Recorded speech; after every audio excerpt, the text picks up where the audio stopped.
رتن ہندی نے دیکھا تھا اور فریفتہ ہو گئے جب عرب کے سرداروں نے کہا کہ ہم اس پیکر حسن کو جس نے چاند کو توڑا اور پھر جوڑا ہم جانتے ہیں کون کا کشش پیدا ہوئی.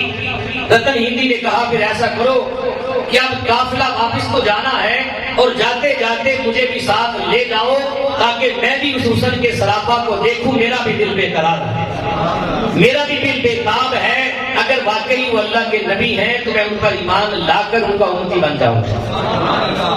جب وہ قافلہ واپس پلٹا عرب کو گیا, وادی مکہ میں پہنچا تو رتن ہندی نے جا کر کسی سے پوچھا کہ بتاؤ وہ محمد صلی اللہ علیہ وسلم عبد المطلب کے پوتے عبداللہ کے بیٹے آمنہ کے لگتے جگر ان کا گھر کدھر ہے جنہوں نے نبوت کا دعویٰ کیا. گھر کا پتہ معلوم کیا, سید آمنہ کے گھر آئے, مصطفیٰ کریم علیہ الصلوۃ والسلام کے کاشانہ نبوت پہ آئے آقا سے ملنے کے لیے. تو خبر ملی کہ حضور علیہ الصلوۃ والسلام تو مکہ سے ہجرت فرما کے مدینہ چلے گئے. مکہ سے ہجرت فرما کر حضور مدینہ چلے گئے. ہندوستان سے گئے تھے, اتنی تڑپ تھی, اتنا دل بے قرار تھا کہ کئی مہینوں کا سفر کر کے وادی مکہ میں گئے اور جب وہاں پہنچے تو خبر کیا ملی کہ آقا تو مکہ کو چھوڑ کے مدینہ چلے گئے. رتن ہندی کہتے ہیں دل بے قرار ہو گیا. پہلے دل بے قرار تھا, نگاہیں بھی بے قرار ہو گئی, آنکھیں چمک چم برس رہی ہیں, آنسو چھلک رہے ہیں. کہاں بیٹھ کے رو رہا تھا. کسی صاحب دل نے کہا کہ رتن ہندی گھبراؤ نہ, اگر ملنا چاہتے ہو تو مدینہ میں چلے جاؤ. کچھ لوگ مکہ سے مدینہ جا رہے ہیں, اس قافلے سے مل جاؤ اور مدینہ چلے جاؤ.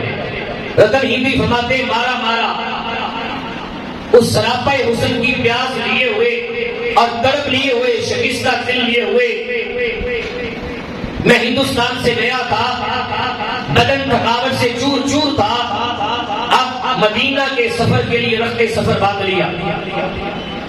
کا تھکاوٹ تھی, پریشانی تھی کہ نہ جانے آقا ملیں گے کہ نہیں ملیں گے. اس پریشانی اور بے چینی میں قافلے کے ساتھ مل گیا اور مدینہ کے لیے رخت سفر باندھ لیا اور مدینہ المنورہ کا میٹھا اور پیارا اور سہانا سفر اس کا میں نے آغاز کر دیا.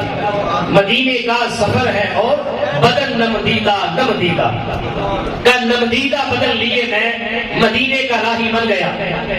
یہ تو طیبہ کی محبت کا اثر ہے, ورنہ کون روتا ہے لپٹ کے در و دیوار کو. کا مدینے کی محبت بھی آ گئی اور مدینے والے کی محبت بھی آ گئی. اب محبت اپنی کشش کے ساتھ مجھے کھینچ رہی تھی, دل بے ساختہ اور شکستہ تھا کہ ملاقات ہو جائے.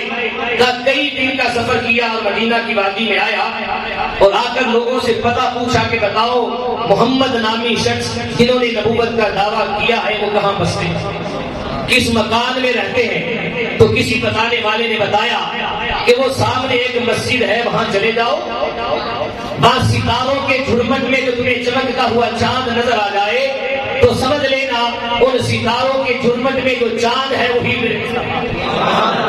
وہی کون ہے؟ وہی میرے مصطفیٰ ہے, وہی آقا ہے. چلے جاؤ. رتن ہندی مسجد نبوی میں آ گئے.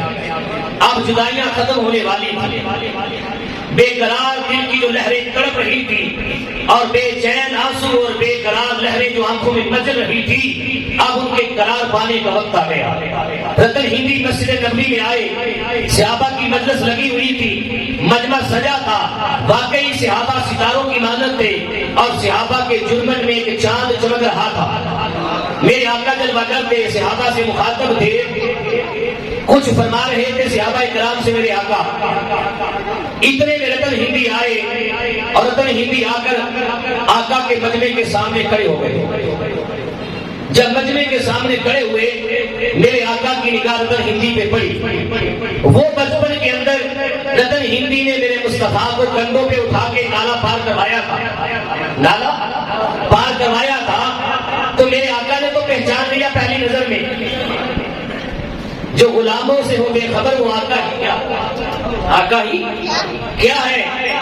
فریاد امتی جو کرے حال اظہار میں، ممکن نہیں کہ خیر البشر کو خبر نہ ہو۔ آقا نے خبر رکھی تھی۔ رتن ہندی آئے، سامنے کھڑے ہو گئے۔ جب میرے مصطفیٰ نے دیکھا تو نام لے کے پکارا، رتن ہندی بتاؤ کیسے آئے ہو؟ رتن ہندی کیسے آئے ہو؟ گفتگو کا خلاصہ بتا رہا ہوں۔ رتن ہندی کیسے آئے؟ رتن ہندی سوچ میں گم ہو گئے کہ جنہیں ملنے آیا ہوں وہ تو میرا نام بھی جانتے ہیں۔